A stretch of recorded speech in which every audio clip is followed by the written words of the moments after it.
समस्त शौनकादियों ने जब आग्रह किया, सूत जी ने एक बड़ा ही सुंदर भाव देते हुए पुराण का वर्णन किया। सूत जी बाबा कहते हैं, भैया अगर कलयुग में, कलिकाल में जल्दी से जल्दी भगवत प्राप्ति करना है, भगवान से जुड़ना है, तो आपके लिए श्रीमद् भागवत महापुराण का सहारा लेना पड़ेगा। श्रीमद् भागवत कथा को श्रवण करना होगा। क्यों? यह ऐसा पुराण है, इस पुराण के श्रवण मात्र से ही जीव का लगाव परम पिता से हो जाता है और उस जीव का कल्याण हो जाता है। सूत जी ने जो ही नाम लिया, श्री मद भागवत महापुराण, शौनकाद महाप्रभु कहते हैं, ठीक है भैया तो श्रवण कराओ। हम तो श्रवण करने के लिए ही बैठे हैं, सुनाए आप। सूत जी बाबा बड़ा सुंदर उत्तर देते हुए कहते हैं, हे ऋषिजन, क्षमा करना, जिस कथा को आप श्रवण करना चाह रहे हैं और जो कथा हम अब सुनाना चाह रहे हैं, यह कथा देवताओं के लिए भी दुर्लभ है। पुराण का नाम लिया श्रीमद् भागवत महापुराण। ये शौनकाद, भागवत सुनने के पूर्व सर्वप्रथम हमारे लिए भागवत की महिमा अवगत होना अति आवश्यक है।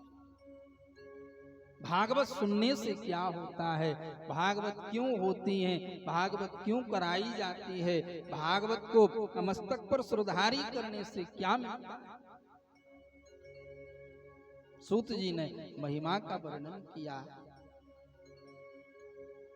सूत जी कहते हैं, भागवत कथा में प्रवेश करने के पूर्व हम आप सभी के लिए श्री से जुड़ना होगा।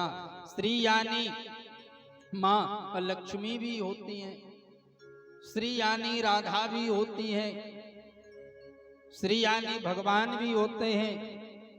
लेकिन बाबा सूत जी भाव देते हुए कहते हैं, भागवत कथा सुनने के पूर्व प्रत्येक भक्त के जीवन में गौ सेवा करना अति आवश्यक है। क्यों? श्री का एक अर्थ गाय भी होता है। श्री यानी गाय।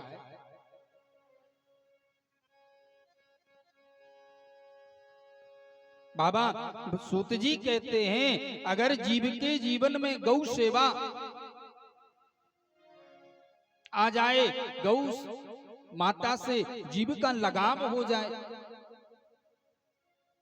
तो ऐसे भक्त के लिए कृष्ण की प्राप्ति करने में ज्यादा समय नहीं लगता है। क्यों? जिस दिन गौ माता की कृपा हो जाती है, गैया मैया जब आशीर्वाद दे देती है, तो याद रखना भैया, हमारे और आपके जीवन में माँ राज राजेश्वरी राधा रानी श्री कृष्ण भगवान हमारे सहयोगी बन जाते हैं। गौ सेवा करना अति आवश्यक है। और गैया मैया जानवर नहीं है। हम और आप अपनी देहाती भाषा में गाय के लिए ढोर बोलते हैं। बोला था दादा कि नहीं बोला? कई महाराज कथा तना को लाई थी, कर को कहा कई ढोरों की बेरा हो जा। तो अब जो ढोर बोल वो बंद करने आ है अपने लाने। हाँ, गाय ढोर नहीं है, गाय माता है। द्वापर युग में जब जगत का पिता मां यशोदा के घर बेटा बन करके आता है भैया, उस समय देवी देवता सराहना करते हैं। पता नहीं भैया मां यशोदा ने ऐसा कौन सा पुण्य प्रताप कर लिया, ऐसा कौन सा सत्कर्म कर लिया, बाबा नंद ने ऐसा कौन सी पूजन पाठ कर ली, जिस पूजा पाठ करने से आज इनके ग्रह में एक नहीं दो दो बेटों का आना हुआ है। बाबा नंद से पूछा जाता है, माँ यशोदा से पूछा जाता है। ब्रज माताएं कहती हैं, अरे यशोदा एक बात तो बताओ, आपके घर में यह बेटा कैसे प्राप्त हो गया वृद्ध अवस्था में। माँ यशोदा की भैया आंखों में आंसू आ जाते हैं और रोते हुए बोलने लगती हैं, अगर हमारे घर में बेटे का आना हुआ है तो केवल